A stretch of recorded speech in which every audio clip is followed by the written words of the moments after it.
Hi, my name's Ronald Coyle. I'm the owner of Somediafy, Somediafy.com. That's SOMEDIAFY.com. I also have this blog here that I've just been trying to update. So rather unscripted video posts. Um, just wanted to kind of do something. I've got some general notes, but I just wanted to do something sort of just different than what I've normally done, which is typically writing out a blog post. I wanted to just kind of touch up on a topic in regards to voice search. One thing is I've been listening to a lot of podcasts and also just reading up on content on like search engine land, stuff like that. And I'm seeing a lot of interest in voice search going into 2018. Just an overall growing popularity that I seem to be noticing. Um, in addition to the use of video content, which is another reason why I want to put sort of a video blurb out there. But overall, again, I just wanted to do something and try my first video and get out there and maybe if this works out pretty well, I'll try to get some better equipment and do something a little more fancy. Anyways, I was going over a couple of blogs, and one was searchengineland.com, and saw that it had a post on a couple days ago. Post was titled SEO in 2018 Optimizing for Voice Search, and it was by Bryson. I hope I don't mess up the name. Bryson Munier. So interesting. Just wanted to go over a couple of things I saw.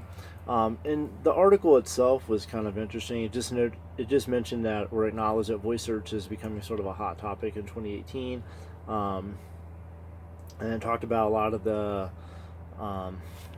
ways that marketers can go ahead and use voice search. As I mentioned earlier, voice search is kind of a hot topic. I talked about it in one of my last blog posts. I did show kind of an interesting trend, which should actually interest in voice search a couple of years ago be a little bit higher, but I also didn't include voice search in that particular trending analysis. It was just going off Google search requests. So, it's still interesting to note. But again, marketers might be able to help searchers out a lot just by using or better utilizing or optimizing their sites for voice search. For both online and mobile content. Kind of interesting, as of May 2017, Hitwise reported that about 60% of searches are now done on a mobile device. So this is kind of interesting. Also, I'm doing this particular video straight from my mobile phone too. Voice search has, or reverse voice search devices like just various like assistants, voice search assistants like Siri, Google Assistant, Alexa, things like that. They're just becoming a lot more popular. I think I was at Walmart. You can go get a really cheap like Amazon Echo for like $50 now. So I can definitely see where a lot of people might be interested in utilizing voice search. And then just 27% of one interesting stat, just kind of moving forward a little bit here, 27% of voice searches are for local content. So if you have a local business, it's a great time to try to utilize that. Even for traditional search engine optimization, a lot of companies find it easier to get a niche within their local market. So for me, I would use my local area, which is in Colorado, and then maybe tie my brand or some of the products and services I offer in with that. Couple things that might be kind of interesting. So voice search tactics they're going to be a little different than SEO. Voice search snippets will also become more prominent in search results or search request results. So it might actually be a better way to reach consumers. Understanding the extent of like advertising and optimizing potential for new first search based media, might pose to be a challenge, but can be overcome. It can also optimize voice search despite not knowing, what the best queries are right now. That's not to say you don't want to try to continue to learn that, but it is possible. Just like if you're doing SEO, you can sort of take a gander and figure out what's going right or wrong, and then implement the strategy, and then go into Google Analytics or Google Search Trends and sort of hone in on something that might work a little better for you. So, big question I want to get to, or the big thing I want to sort of answer is, how do you actually optimize for voice search? So, for traditional SEO, you want to, get inbound links. You also want to try to put out really good content. Similar but different for voice search. So one of the main things that I've looked at or looked into is that you really want to go and sort of claim your Google My Business listing. And I'm not going to go into specifics. This is very high level. And maybe in a future video or blog post, I'll get some screenshots and do some specifics on this. But claim your Google My Business listing. Another one is you're just going to have to experiment, trial and error. As I mentioned, you don't have to have the right queries that people are going to use, but sort of take a guess, your best educated guess, and throw it out there, see what you can do, see where you're placing. Once you sort of see where the cards fall, then you can go ahead and find better ways to implement that or get better search results, so your customers and or future customers can find you. You can use structured markup data from schema.org. Still have to do a little bit of research about that, but that's something that looks kind of interesting. Also, identify potential search queries.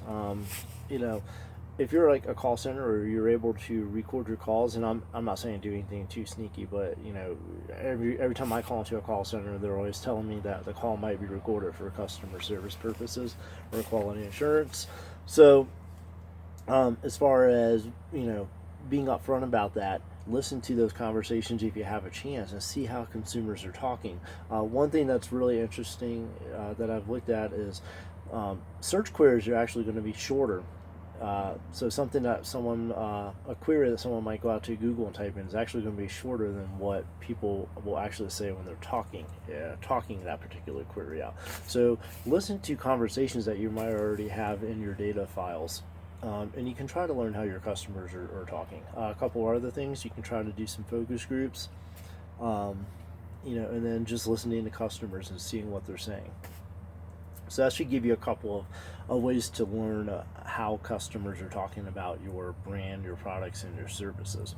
And then finally, one really good one is just to create sort of a frequently asked questions page or an FAQ page on your website, utilizing the language. So if you're listening to phone conversations and you notice how people are talking, go ahead and implement some of those questions into and try to use similar language to what you're hearing. Try to use that on like a frequently asked questions page, and then hopefully it would help it pop up if someone went to Alexa or Google Assistant and tried to find information about how to solve a particular question. Well, if you already know how people are talking about it and the content's already on your page in the format that the customers or consumers are talking about it, then you're more likely to get popped up as a potential brand or a company that might be able to help customers solve their problems.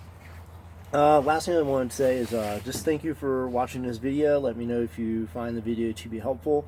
Again, I can't say I've done a lot of these. I'm not going to make any promises, as far as the future content being like very, very high quality. I'll try to get some better stuff, but let me know, give me some feedback. If this works out pretty good, and I'll try to get some better stuff other than myself in here. So, but this is my first go around, and I hope you enjoyed it. And feel free to give me some feedback, and go to Somediafy.com for more information about the products and services that I'm able to provide companies with. Again, that's Somediafy, SOMEDIAFY.com. Thank you.